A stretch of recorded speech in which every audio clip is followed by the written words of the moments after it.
Hello and welcome guys. Pasensya na kayo. Hindi tayo nakapag-upload this past 2 days kasi medyo may nangyari sa akin. So video ngayon okay na. Kaya meron na naman tayong bagong talakayang topic. Kung gustuhan mo ang mga content ko, maaari bang kahingi ng isang favor?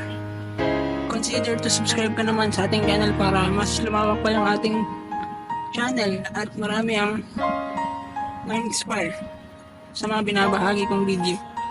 So, without further ado, let's go. Pero bago yun, play na muna natin yung intro. Ayun o, ayun.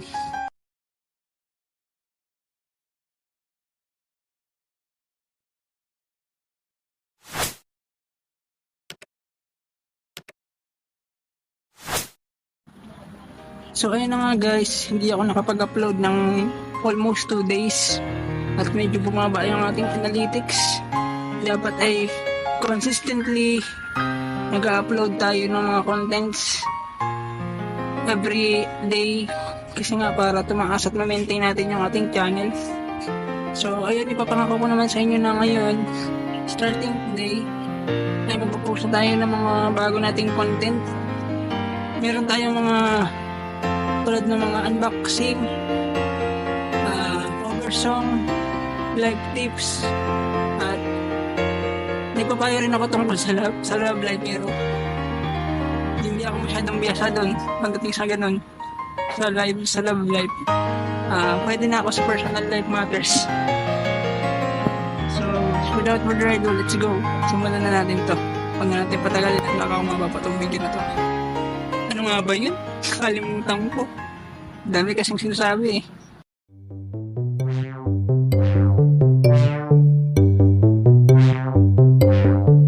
Meron lang ako sa inyong ibabahagi ng konti. Na-realize ko na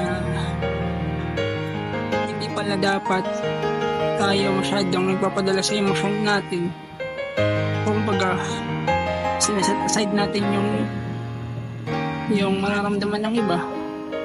Hindi yung basta na lang tayo post ng post. So ayun nga, isa rin niya sa dahilan kung bakit natagalan ako mag-post. Kasi nga meron akong bagay na hindi ko naman sinasadyang nagawa.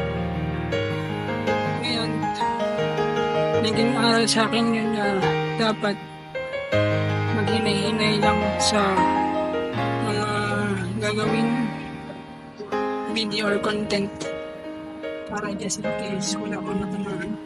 Ang purpose lang naman ng content na ginagawa ko is to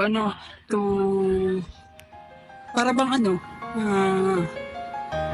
mapalawak pa yung kaalaman ko hinggil sa mga bagay-bagay, at saka para na rin to express kung ano yung nararamdaman ko.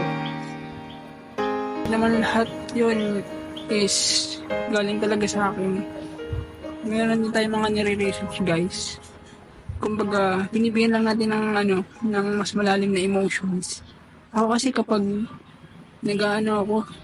gumagawa ko ng content is talagang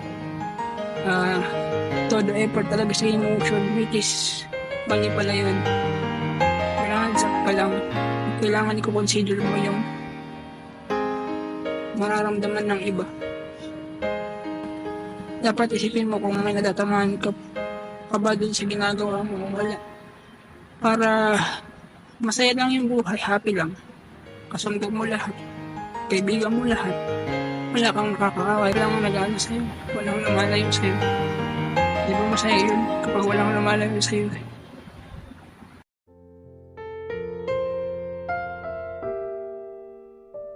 Recently lang guys, may napanood ako sa social media hinggil sa tanong, ano nga ba yung mas mahalaga?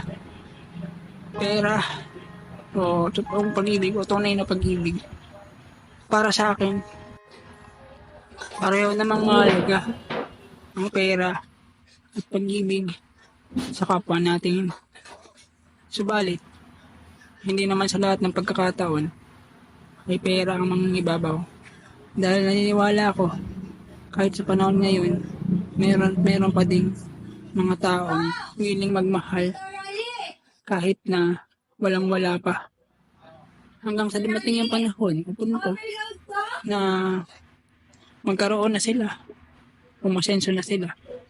Yun yung masarap, yung magkatagpo ka ng tao na handang samahan ka kahit walang-wala ka pa. Hanggang sa dumating yung punto o panahon na magkaroon ka na.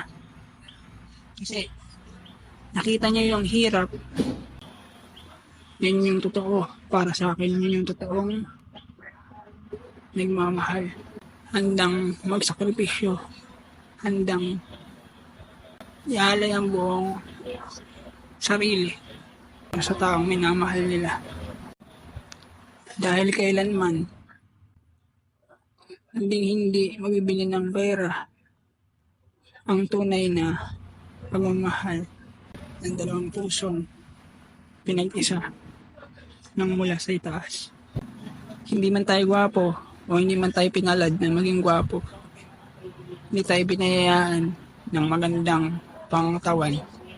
Bumawi na lang tayo sa pagiging mabuting tao.